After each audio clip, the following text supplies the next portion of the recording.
Manusia rohani menilai segala sesuatu, tetapi manusia rohani itu tidak dinilai oleh orang lain. Saudara yang dikasihi oleh Tuhan Yesus Kristus, berbicara tentang menilai, saya percaya semua kita pernah melakukan ini.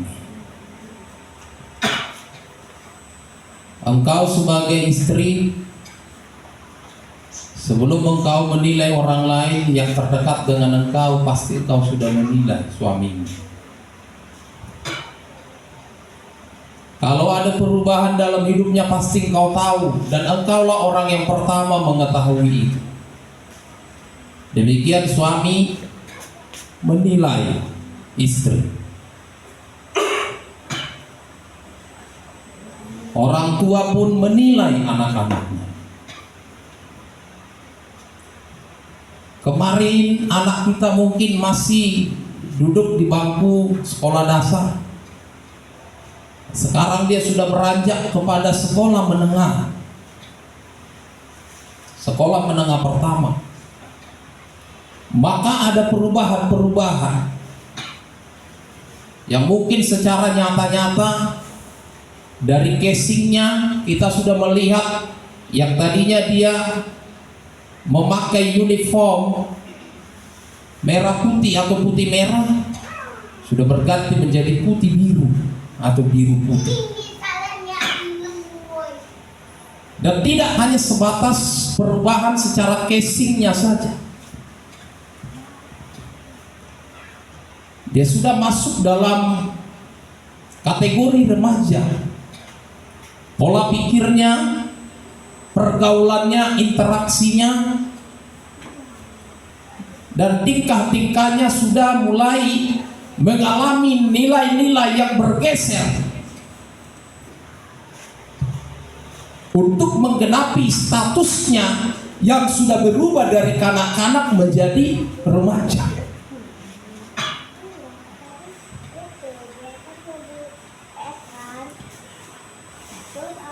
Menilai itu tidaklah menjadi sesuatu yang salah, tetapi tidak jarang orang ketika menilai yang satu menilai yang satu, biasanya di sana ada benih-benih yang ditanamkan oleh iblis, dicekoki benih-benih, seolah yang tadinya engkau menilai, tanpa engkau sadari, engkau sudah memposisikan diri menjadi hakim untuk menghakimi. Mungkin kita awalnya hanya menilai sepintas saja, tetapi tanpa kita sadari, tidak jarang penilaian kita itu berlanjut kepada tahap berikutnya. Engkau memberanikan diri untuk mendikte orang lain. Engkau memberanikan diri untuk menjustifikasi dia, menghakimi dia. Bahkan saudaraku, seolah engkau menjadi guru atau menggurui, menasehati dia.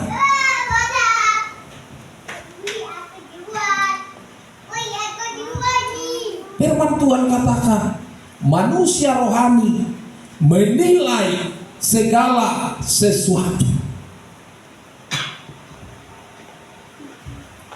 Berarti manusia rohani, dengan kata lain, tidak ada yang tersembunyi. Bagi manusia rohani, tidak ada yang terselubung, tidak ada rahasia yang bisa ditutup-tutupi. Lantas bagaimana sebenarnya berbicara tentang manusia rohani? Manusia rohani yang dimaksud adalah manusia yang dipenuhi dengan roh. Ketika roh Allah ada dalam hidup kita, maka engkau akan bisa melihat, engkau akan bisa mengamati, engkau akan bisa menilai, engkau akan bisa mengetahui segala sesuatu. Tidak ada lagi yang rahasia. Tidak ada lagi sandiwara. Semua terbuka, semua transparan, bahkan semua ditelanjangi. Tetapi timbal baliknya, engkau tidak dapat dinilai oleh manusia yang bersifat jasmani kalau hidupmu sudah menjadi manusia yang rohani. Dia dapat menilai segala sesuatu. Nah saudara, kalaupun firman Tuhan katakan manusia rohani itu bisa menilai segala sesuatu, tetapi Paulus katakan di dalam ayat yang kedua, kita baca dalam ayat kedua. Coba siapa yang bisa duluan dulu?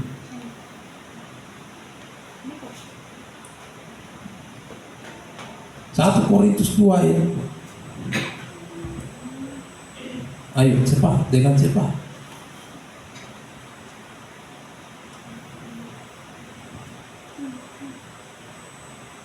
Beginilah firman Tuhan, sebab aku telah memutuskan untuk tidak mengetahui apa-apa di antara kamu selain Yesus Kristus, yaitu Dia yang disalibkan. Puji Tuhan. Haleluya. Paulus katakan, aku telah memutuskan untuk tidak mengetahui apa-apa di antara kamu. Paulus yang adalah manusia rohani memfokuskan diri untuk tidak mengetahui apa-apa, walaupun dia tahu apa-apa. Tatu sidonai tumpe di botai bana sude alai dangole bana mengetahui sude nahi. Tetapi dia memfokuskan kepada satu hal. Apa disebutkan di sini? Ya. Selain Yesus Kristus, yaitu Dia yang disalibkan. Banyak hal yang dia ketahui, banyak informasi yang dia dapat, tetapi dia tidak mau terlena dalam semua itu.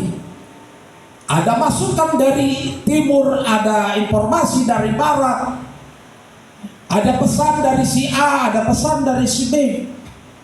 Tetapi dia tidak mau memusingkan dan menyibukkan diri dengan semuanya itu. Dia mau membatasi hidupnya supaya dia tidak nimbrung, supaya dia tidak jatuh ke dalam semua urusan-urusan duniawi. Sehingga dia katakan, aku sudah memutuskan. Dia tidak mau saudara terjebak untuk mengetahui bagaimana bisnismu, bagaimana kekayaanmu, bagaimana kemewahanmu. Dia tidak ingin tahu itu. Bagaimana harga bajumu, harga listrikmu. Dia tidak ingin tahu itu. Seberapa banyak asetmu, seberapa banyak investasimu, depositomu, propertimu. Dia tidak mau itu. Sehingga dia katakan, aku sudah memutuskan untuk tidak mengetahui apa-apa. Yang walaupun sesuai dengan firman Tuhan tadi katakan, manusia rohani menilai segala sesuatu. Kenapa bisa dinilai? Karena ada yang diketahui.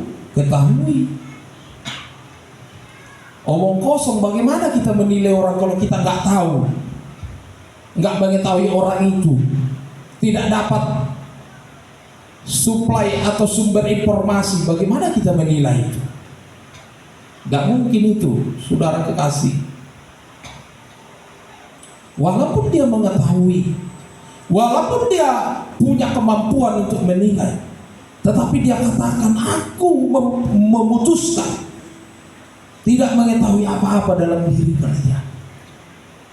Dak perlu diawi manang nagodang peke untungamu dan perlu humotoi dan nagame iriau dan nagame solas rohaku las dorohaku malah dipasu-pasu aka jemaat alai dan olau larut mengurusi aka persoalan somoni, persoalan kedagingan, persoalan berkat yang hanya sementara waktu. Dia tidak mau terjebak dan dia tidak mau repot mengurusi itu, sehingga saudara menyita waktunya untuk mengurusi pekerjaan Allah, pemberitaan tentang salib, tentang Kristus. Ada banyak saudara dikasih dalam nama Tuhan Yesus Kristus, orang-orang percaya, bahkan hamba-hamba Tuhan, karena mengurusi dunia sudah tidak terurus lagi manusia rohaninya, karena mengurusi manusia jasmani. Itu yang ditakutkan, itu yang dihindari dari seorang Paulus ini, karena dia sadar betul tugas panggilannya adalah untuk melayani Tuhan.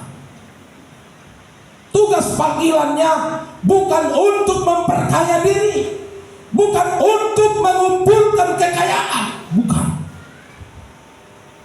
Tetapi semata-mata dia mau fokus untuk melayani Tuhan.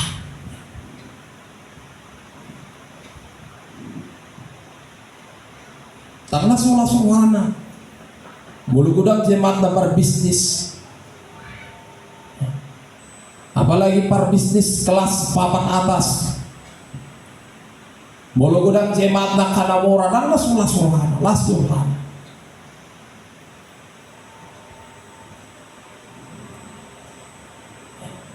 Alai dan nagabi orientasi dari setiap pelayanan yang dikerjakan oleh Paulus. Tidak sedikit hamba-hamba Tuhan, tidak sedikit orang-orang percaya jatuh ke dalam dosa, jatuh ke dalam kemalasan, kelalaian oleh karena mengurusi hal-hal yang sedemikian, sehingga melalaikan pekerjaan Tuhan, sehingga menomor tigakan Tuhan, memprioritaskan urusan-urusan dunia. Nah saudara kekasih dalam nama Tuhan Yesus Kristus,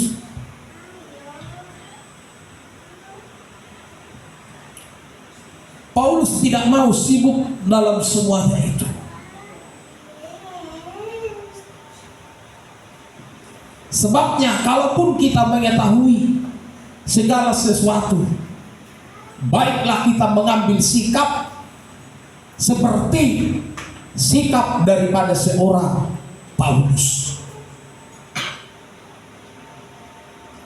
Molo di moto-moto hita pe pakai kurangan di tetanggata, memang takas kota moto,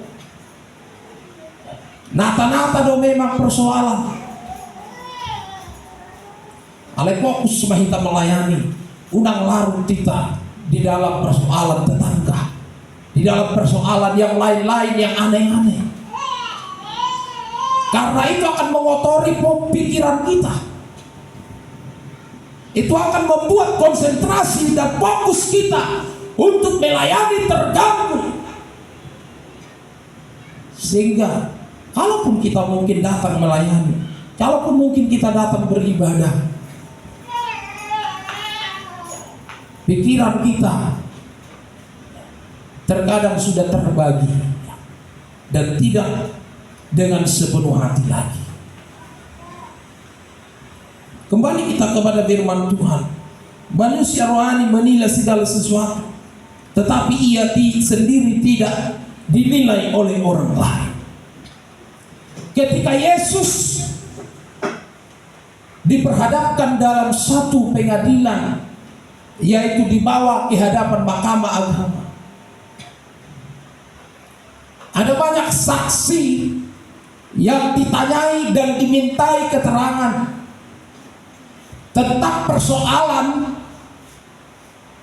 yang terjadi di dalam kehidupan Tuhan Yesus. Tetapi firman Tuhan katakan, pengadilan itu tidak mampu menilai, tidak mampu menimbang, dan tidak mampu memutuskan tentang hal yang terjadi, yang dialami oleh Tuhan Yesus. Tapi karena pengadilan mau tidak mau, suka atau tidak suka, cepat atau lambat, tetap putusan itu harus ada. Entah itu putusan yang menguntungkan atau merugikan, tetap harus ada. Tampillah dua saksi yang berdusta, maka dikatakan hal itulah yang membuat pengadilan itu memutuskan supaya Yesus dijatuhi hukuman, dan hukuman itu hukuman mati. Kita baca sebentar dalam Markus 14 ayat 55.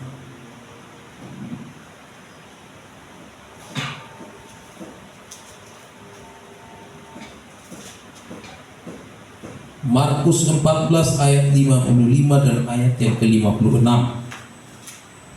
Tampilkan di slide ya. Imam-imam kepala malah seluruh mahkamah agama mencari kesaksian terhadap Yesus supaya ia dapat dihukum mati. Tetapi mereka tidak memperolehnya. Ya, jelas.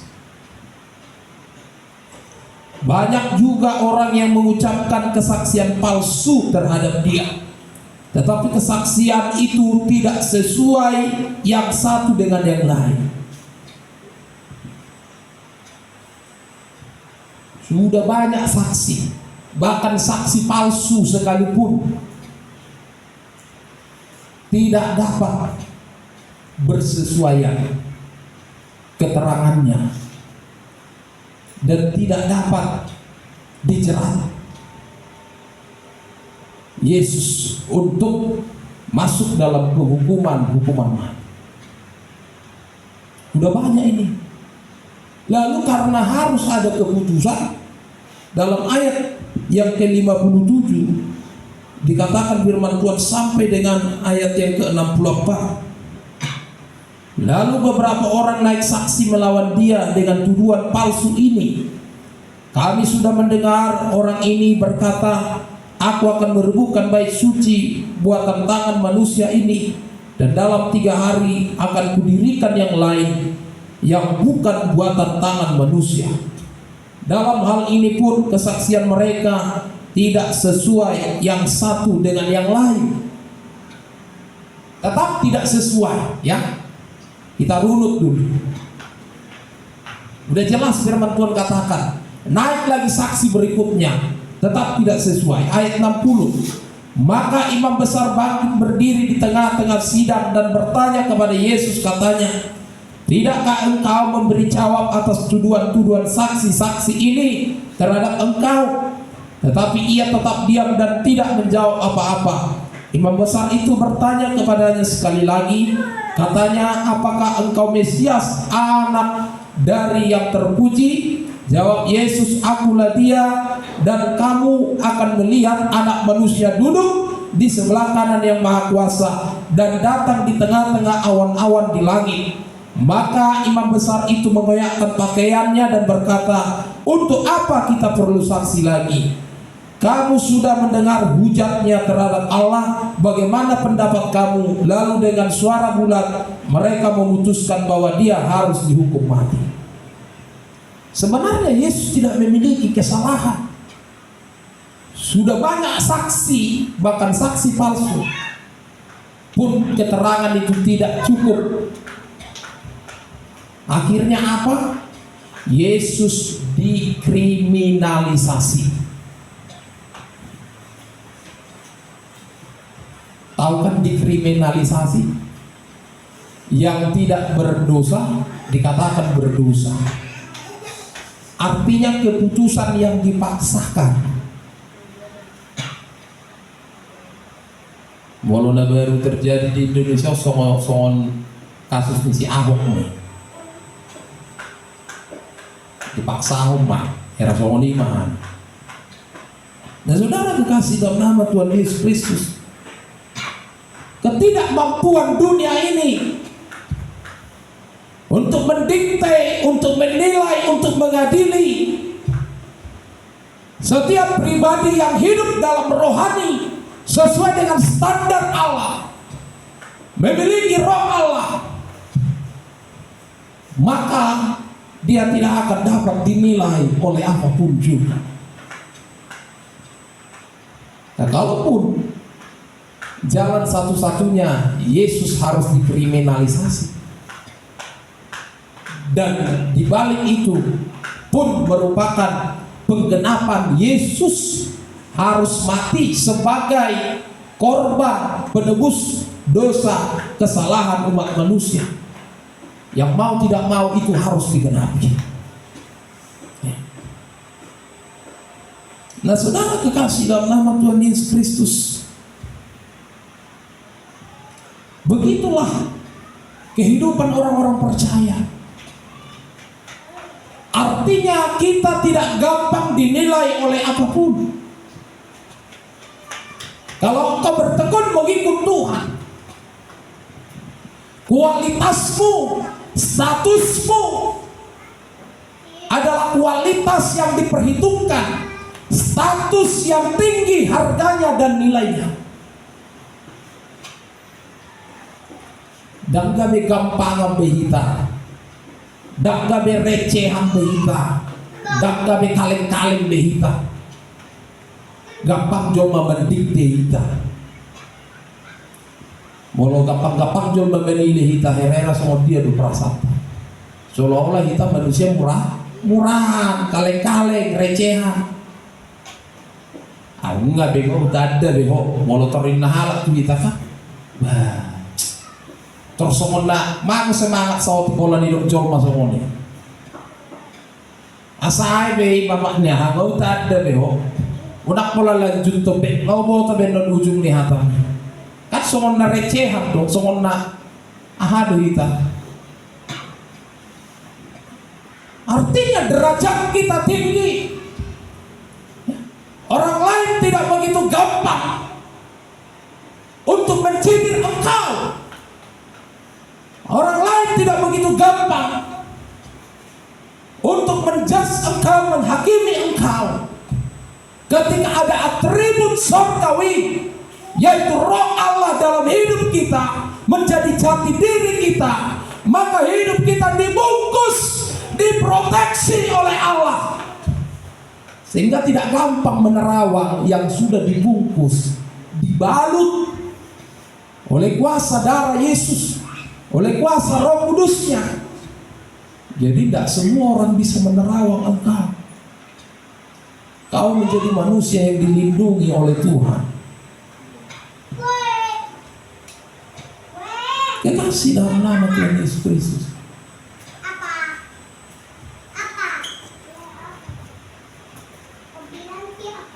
Terkadang hidup ini begitu gampangnya kita menilai orang lain. Abe menilai diri kita mau disukun naik dia do gampang menilai halak manang dan menilai diri kita sendiri. Kira-kira mana yang lebih gampang? Ayo, ibu-ibu ini pintar ya menjawab. Biasa kita akan lebih gampang menilai orang lain daripada menilai diri sendiri. Dan Alkitab pun membenarkan itu. Alkitab pun membenarkan itu, saudara. Kita baca ayatnya. Lukas 6 ayat 41 sampai 42.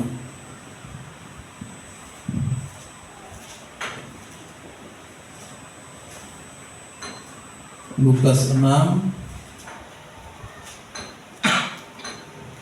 ayat 41 dan 42.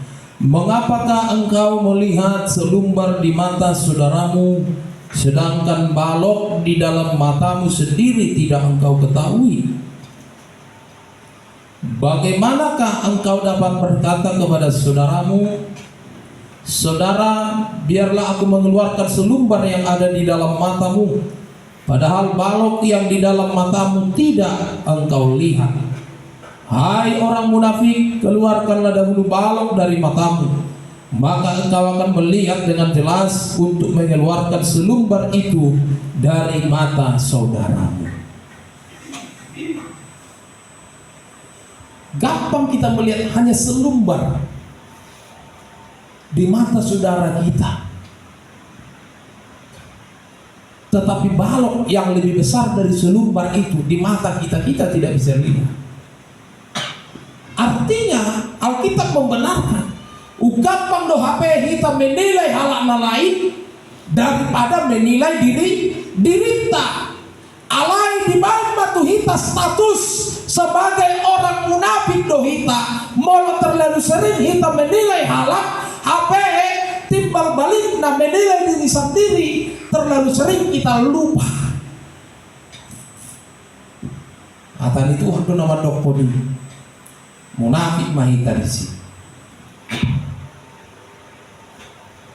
Sehingga sangat benar apa yang dikatakan oleh Paulus. Aku sudah memutuskan untuk tidak mengetahui apa-apa.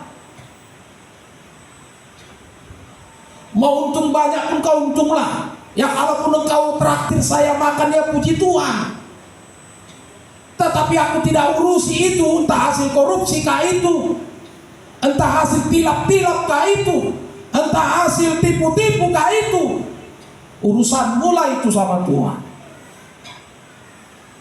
Nah, kalau kita sibuk dengan itu, tidak jarang ketika kita sibuk dengan persoalan itu, orang kaya ada lemari esnya baru, pengen tahu kita nilai udah di mana, di rumah saja ada lemari. Itu yang akan memunculkan pertikaian, itu yang akan memunculkan perkelahian. Anak-anak Tuhan unang besong-song ni behita, keluarlah dari zona itu. Boleh song-song ni tas ada limon tak tinggal rumah. Song dong yang pergi tetangga dong manuar kulkas kita ngeliat inna. Tetangga dong manuar kareta baru kita nak panasan. Sudah tak suku di cash deh, kredit deh, nama ngutang deh, nama hari.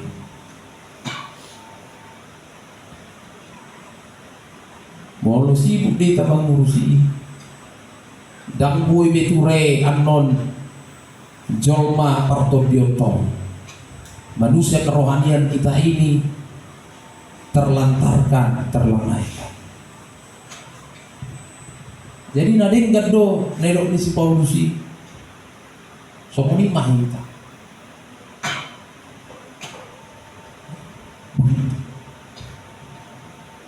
Kalaupun engkau mau ikut ambil bagian di dalamnya, ya paling tidak dukung saja lewat doa, bawa saja di dalam doa, sehingga Tuhan bekerja di dalam setiap doa-doa orang percaya.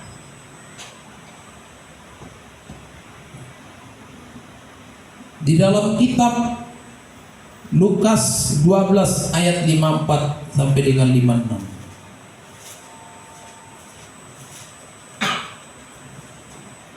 Lukas 12 ayat 54 sampai dengan 56, firman Tuhan katakan, Yesus berkata pula kepada orang banyak, apabila kamu melihat awan naik di sebelah barat, segera kamu berkata, akan datang hujan. Dan hal itu memang terjadi. Dan apabila kamu melihat angin selatan bertiup, kamu berkata, hari akan panas terik. Dan hal itu memang terjadi. Hai orang-orang munafik, rupa bumi dan langit kamu tahu menilainya. Mengapakah kamu tidak dapat menilai zaman ini? Sering kita tidak menyadari Semua kita bisa nilai. Orang lain, tetangga kita, rekan kerja, keluarga,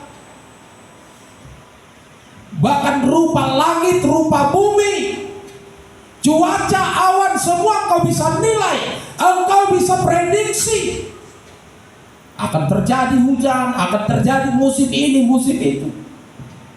Tapi firman Tuhan katakan tanda-tanda zaman, tanda-tanda kedatangan Allah sudah semakin dekat.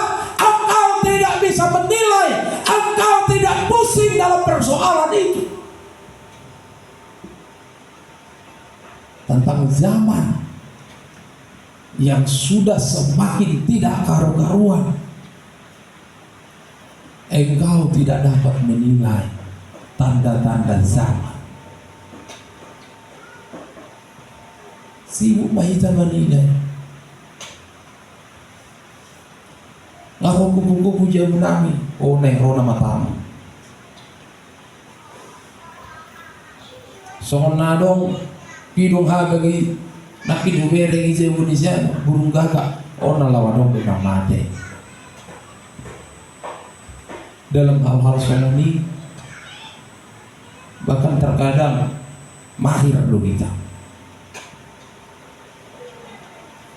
Tapi dalam urusan rohani, terkadang kita kandas dan tidak mampu untuk bangkit dari semuanya. Maka firman Tuhan katakan dalam ayat 56 tadi, hai orang-orang munafik, rupa bumi dan langit kamu tahu menilainya, mengapa kamu tidak dapat menilai zaman ini?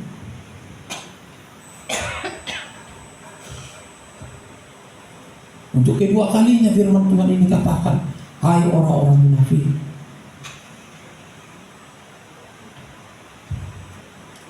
Kalau engkau sibuk hanya menilai hal-hal yang duniawi, sementara engkau tidak mampu menilai rohanimu yang sudah semakin keropos, menilai rohanimu yang sudah semakin mengalami kemunduran, menilai rohanimu yang sudah tertinggal jauh, orang lain sudah berjalan jauh di depan, tetapi rohanimu mengalami kemunduran, engkau tidak menyadari dan tidak mampu menilai itu. Maka firman Tuhan katakan, engkau dikatakan sebagai orang yang munafik.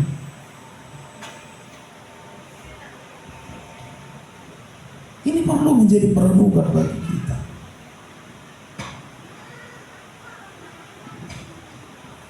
Supaya Tuhan terus bekerja untuk memberkati setiap kehidupan kita. Jangan sibuk menilai hal-hal yang duniawi. Kalaupun kita tahu, kalaupun kita mengerti, kalaupun kita mendapatkan informasi yang akurat, yang betul-betul bisa dipertanggungjawabkan. Karena jika terlalu banyak yang kita tahu terhadap orang lain, justru terkadang dapat mengotori, terkadang dapat meracuni, terkadang dapat menimbulkan pikiran-pikiran yang negatif, menimbulkan dosa, menimbulkan praduga-praduga atau prasangka atau tafsir-tafsir yang mungkin menurut kita benar, tetapi kenyataannya terkadang keliru. Sehingga sudahilah, keluarlah kita dari semua itu. Sehingga Tuhan bekerja kepada kita dalam konteks rohani, supaya manusia rohani kita inilah yang akan dibenahi dan terus diperlengkapi, dipersiapkan oleh Allah menjadi manusia yang kudus, yang berkenan di hadapannya, menjadi satu perkakas, satu perabot yang disucikan, dikuduskan untuk melakukan tugas yang agung dan mulia, pekerjaan yang engkau akan dipercayakan untuk mengeksekusi pekerjaan Tuhan besar atau kecil yang dipercayakan kepadamu hari ini. terima, tekuni, kerjakan dengan baik, maka perkara-perkara yang besar pun akan ditambahkan dan akan dipercayakan kepadamu. Kekasih dalam nama Tuhan Yesus Kristus, satu ketika Yesus akan pulang ke kampung halamannya, ke tanah kelahirannya, yaitu di Nazaret, karena sibuknya orang menilai pribadinya dari konteks kedagingan, dari konteks jasmani, dari konteks profesi, latar belakang orang tuanya, latar belakang saudara-saudaranya, latar belakang pribadi Yesus, maka tidak banyak mujizat yang dilakukan di sana pada saat itu. Tidak banyak mujizat yang dilakukan.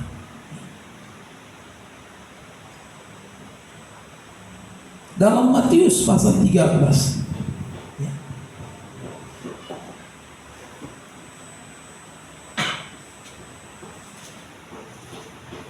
Matius 13 ayat yang ke-55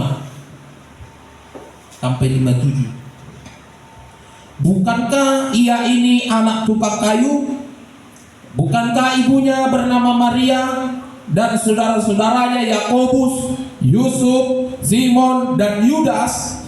Dan bukankah saudara-saudaranya perempuan semuanya ada bersama kita? Jadi dari mana diperolehnya semuanya itu? Lalu mereka kecewa dan menolak dia. Maka Yesus berkata kepada mereka, seorang nabi dihormati di mana-mana kecuali di tempat asalnya sendiri dan di rumahnya. Ayat yang terakhir, dan karena ketidakpercayaan mereka, tidak banyak mujizat diadakannya di situ. Yesus datang dinilai. Yesus itu dinilai pribadinya, profesinya, seluruh keluarganya, saudaranya laki-laki diwaris saja. Apakah penilaian itu tidak benar-benar? Alai kami menguntungkan deh. Firman Tuhan katakan tadi dalam kalimat terakhir, karena ketidakpercayaan mereka tidak banyak mujizat diadakannya di situ. Harusnya begitu banyak mujizat terjadi. Mujizat biasanya dinyatakan dengan luar biasa. Tetapi saat itu saudaraku, mujizat tidak maksimal dikerjakan. Mujizat itu kira-kira untuk siapa? Untuk Tuhan Yesus kah? Untuk keluarganya kah? Ayah, ibunya, saudara-saudaranya? Atau untuk orang-orang yang ada di daerah atau di kampung Nazaret itu? Kan tujuan mana dong dihutai do sebenarnya mujizati? Alai gabedang bui mujizati godang terjadi pada saat ini. Ala nasibu ala menilai Tuhan Yesus dari konteks hadagimon. Ujungnya rugi, yang rugi siapa kira? Rugi sendiri. Aturan gudang namar saing gabe malum. Dak sudah malum pada saat itu. Bana so malum baru mamusik. Aturan lagu doa malum gratis. Ya siap mamusik mengeluarkan biaya. Alas ibu. Sarupa di mulut setan nilai tetanggap tak. Dan nilai ujungnya anakin sama dia dong boy gabe perseteruan pertikaian. Aturan dah tambah dodongan, aturan dah boy do iba mangicap batu gilingan na, boy iba mangicap emperna dan sebagainya. Alau nggak bertikai, ala sibuk kita menilai ibana, badang boy beda. Ada macari aja buta foto do biasa, ada putih karena. Padahal kita tadi kampung nanasuk keluar kampung nanasuk pe kutu belahu do. Memang itu memolodang ala dong efek tu betul. Kita benar diri. Ini perlu kita terapkan dalam setiap kehidupan kita sehari-hari, supaya berkat-berkat Tuhan bertambah-tambah, berkat-berkat Tuhan mengalir di dalam setiap kehidupan kita. Selanjutnya di dalam ayat yang ke-16, 1 Korintus 2 ayat yang ke-16, sebab siapakah yang mengetahui pikiran Tuhan sehingga ia dapat menasihati dia, tetapi kami memiliki pikiran Kristus.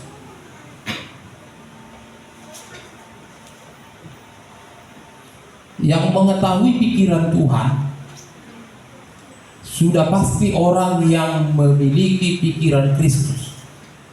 Bagaimana kita memiliki pikiran Kristus? Maka harus ada roh Kristus di dalam hidup kita.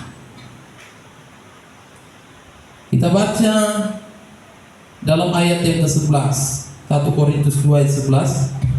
Siapa gerangan di antara manusia yang tahu apa yang terdapat di dalam diri manusia selain roh manusia yang ada di dalam dia? Nama boto ahne pikiraton kita na adok todi ini manusia, roh manusia. Lalu demikian pula lah, tidak ada orang yang tahu apa yang terdapat di dalam diri Allah selain roh Allah. Nah, kalau engkau sudah dipenuhi, sudah memiliki roh Allah, maka engkau tahu apa yang ada di dalam diri Allah.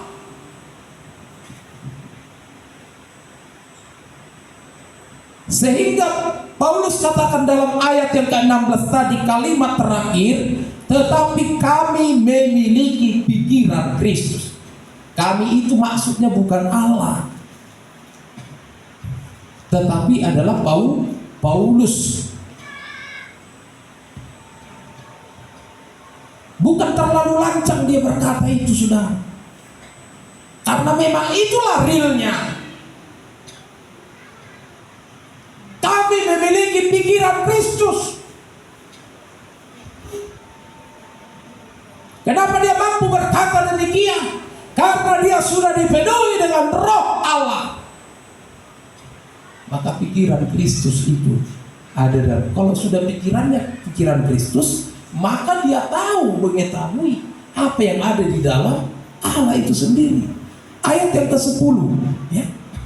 Karena kepada kita Allah telah menyatakannya oleh roh, sebab roh menyelidiki segala sesuatu, bahkan hal-hal yang tersembunyi dalam diri Allah. Jadi kalau sudah ada roh Allah dalam hidup kita, bahkan hal-hal yang tersembunyi dalam diri Allah pun kepada kita itu akan disingkapkan. Spesial dong orang yang sudah dipenuhi dengan roh Allah. Jadi kalau dalam diri Allah pun kita ketahui, apalagi di dalam diri sesama kita, apalagi di dalam diri sesama manusia. Oh, terlalu gampang. Kalau engkau mau memiliki pikiran Kristus, maka milikilah roh Kristus, roh Allah. Dan pikiran Kristus akan fokus memikirkan perkara-perkara yang di atas, perkara-perkara surgawi, perkara-perkara tentang kebenaran firman Allah. Sehingga sangat benar apa yang dikatakan Paulus.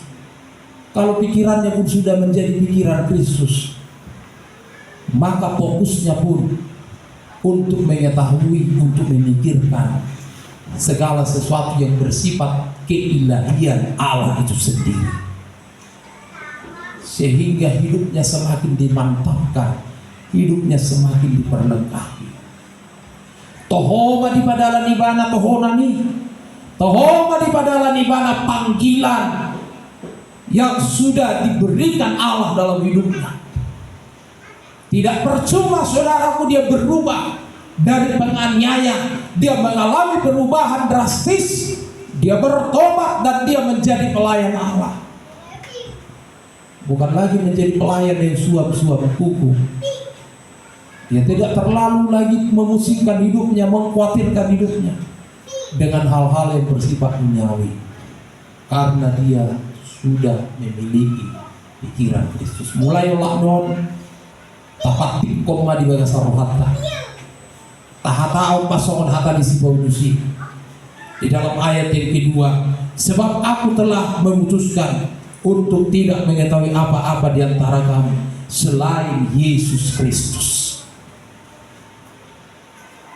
Tapatik kome dan perlu HP